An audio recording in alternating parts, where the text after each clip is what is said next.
Hello, hello. I decided to cut the gym a little bit short today, and it was cardio Friday anyway, fasted, and then I decided to come out and just find a cool spot to hang out in, and I'm actually in a pretty cool spot right now. I'm actually gonna pull you out and show you around. I drove out to, it's called Foy Park Corridor, and it's just like beautiful, filled with trees, lots of hilly areas, lots of water. It's great. It's great. Just plop you back in here. Boop.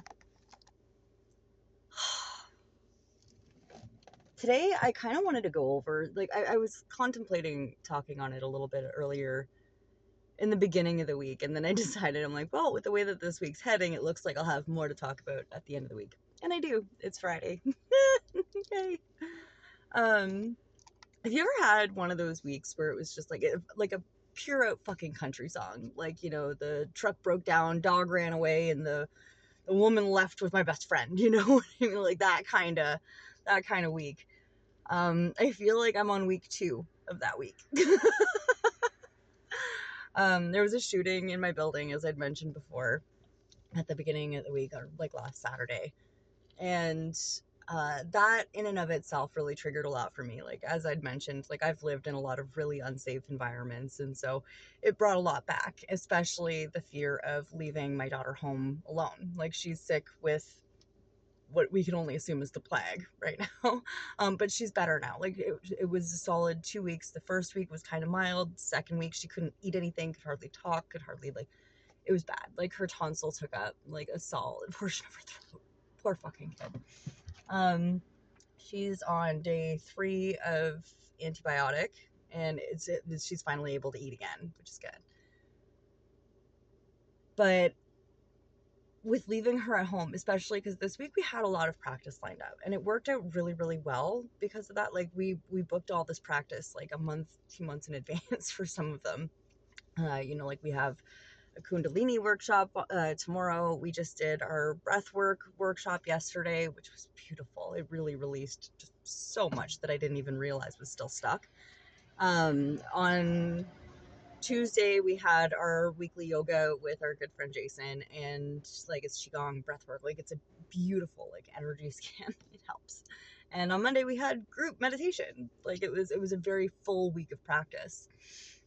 And I'm very, very grateful for that week of practice, because there were times even within that I was resistant. Like, I was very like, I don't want to go, like the self-sabotage monster on your shoulder just kind of being like, meh, I don't want to. And each time that I went, like, practice felt so, like, it didn't feel like a full hour. It didn't feel like that hour and a half, or like however long they last. Like, the most of them felt like 20 minutes, and it was my body needed it so badly that it was just like, give me that hug to the nervous system. Almost every day after the gym this week, I've been going out for a drive and just like looking at houses, looking at, like, beautiful scenes like this, to kind of get my mind away from everything that's happening in town. The day after our building had the fire, like the shots fired, there was a robbery at Subway in Pembroke, like the next town over. And then, like, a day after that, it was a robbery at Shoppers Drug Mart. And then, like, and within that somewhere, the dealer on the first floor of our apartment building, the honorable fellow we'd mentioned in a couple videos before, where he'd overdosed, he's at some point in between all that got beaten black and blue. Like, he's struggle busting.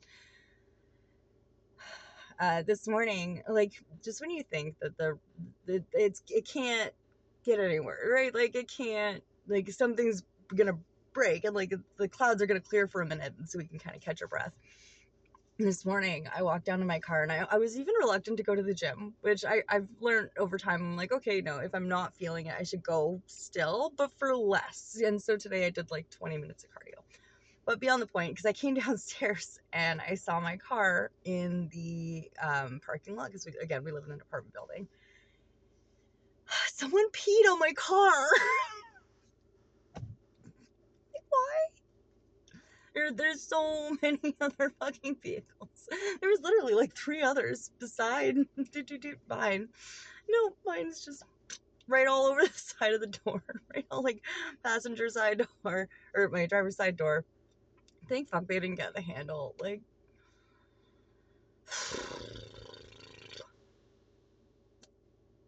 and there's so many people, and understandably commenting and being, or like messaging and being like, "Are you okay? You should move. You should move." Yeah, I'm definitely putting the feelers out into the ether for us to move, because by this time next year we are not going to be living in that place. As much as we've made it home, that is not our home. And so, well, it's our home, but it's not our forever home.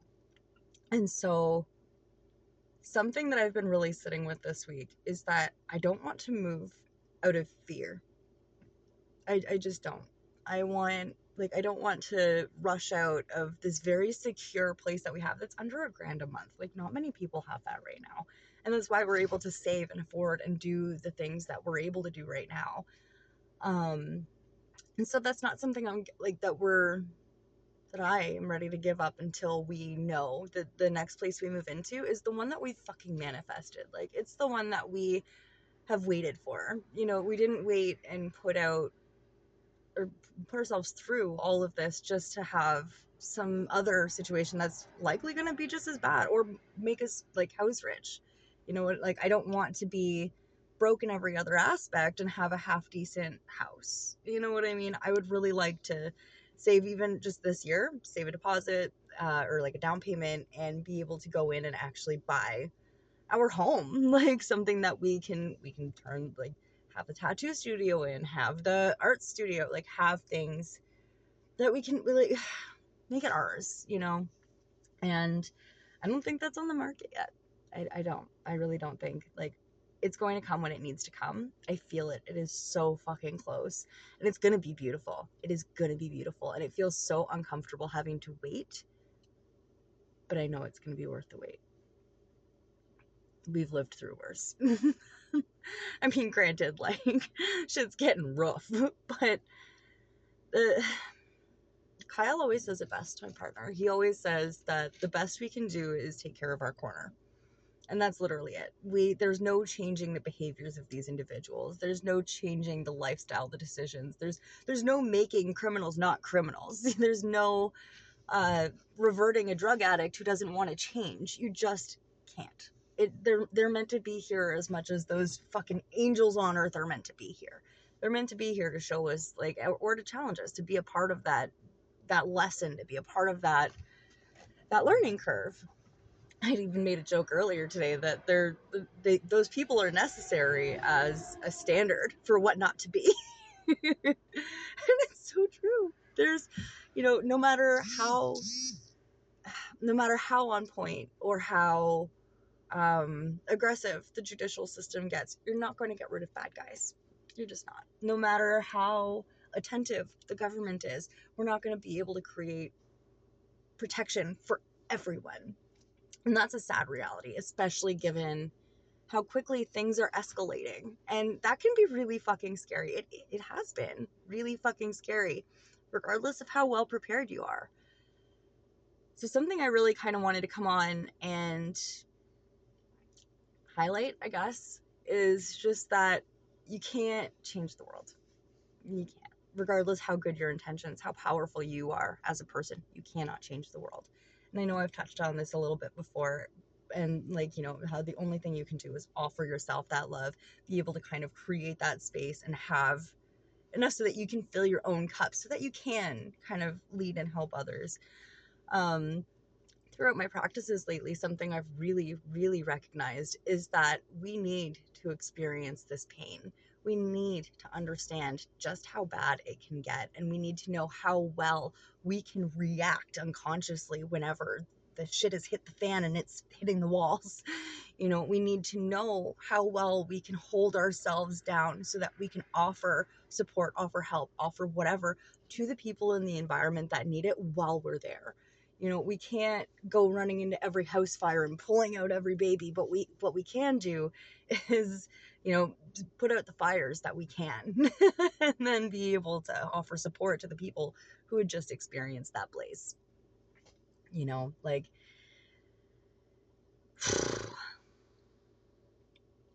The best we can do is tend to ourselves.